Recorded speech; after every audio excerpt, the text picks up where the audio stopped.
Nanindigan ng ilang legal experts sa Senado na hindi pa napapanahon ang pag-amyenda ng economic provisions ng konstitusyon. Hindi raw ang saligang batas ang problema, kaya inaayawan tayo ng foreign investors. Nasa frontline ng balitang yan, si Mean Los Baños.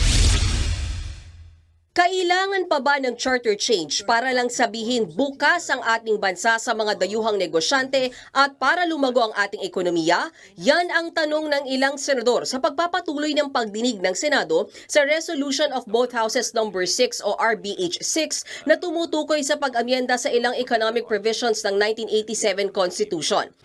Would amending the public utilities provision in our Constitution open the economy or open a can of worms? Giit ni Senator Grace Poe na isa sa mga nagsulong ng pagpasa ng pag-amyenda sa Public Services Act o PSA, pinapayagan naman na sa bansa ang pagmamay-ari ng mga dayuhan sa ilang public utilities, gaya na lang ng telecommunication companies, airports, railways at expressways. Pero maingat daw ang PSA na huwag buksan ang foreign ownership sa ilang public utilities na makakaapekto sa seguridad ng Pilipinas. Halimbawa na lang ang mga seaport o mga pantalan. First line of defense natin ang seaports laban sa smuggling, piracy at sa kahit anong banta at seguridad sa ating teritoryo. Sa ilalim din ng PSA, may kapangyarihan ang presidente na suspindihin ang mga transaksyon ng kahit sinong banyaga o foreign investment oras na magkabanta ito sa national security. Ang ipinag-aalala raw ni Poe, baka kapag ginalaw ang economic provisions at niliwagan ang foreign ownership, pwedeng makontrol ng ibang bansa ang tubig, kuryente, seaports, gasolina at public utility jeeps natin. Handa ba tayo dito? Kaya ba natin makipagkompetensya sila? present din sa pagdinig ang ilang legal experts, gaya ni dating Supreme Court Justice Antonio Carpio, na naniniwalang may sapat ng batas ang Pilipinas para buksan sa 100% foreign ownership ang ilang public utilities, kasama na riyan ng PSA. Ang nakikita raw na issue ni Carpio ngayon, there appears to be a lack of understanding by our national leaders of the extent of foreign ownership under the law of businesses in our country.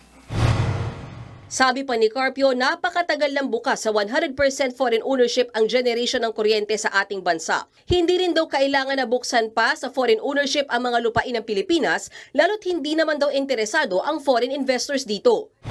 Iginiit din ni dating Senior Associate Justice Carpio na hindi saligang batas ang dahilan kaya mababa ang ating foreign direct investments. Ilan daw sa mga problemang dapat nating tutukan ay ang napakataas na presyo ng kuryente kaya nawawalan daw ng gana ang mga negosyante. Kasama pa dyan ang mahigpit na regulasyon at napakaraming permit na dapat kunin ng mga foreign businesses. Isa pa raw problema ang pangit nating infrastruktura sa bansa. Our infrastructure is behind our neighbors.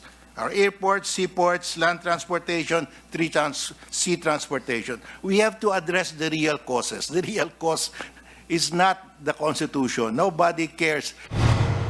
Ganito rin ang pananaw ni dating COMELEC Commissioner Rene Sarmiento na isa rin sa sumulat sa 1987 Constitution.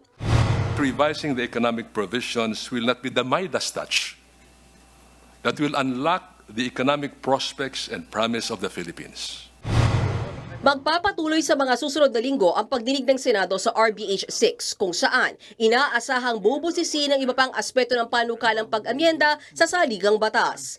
Nagbabalita mula sa Frontline, Mean Los Baños, News 5.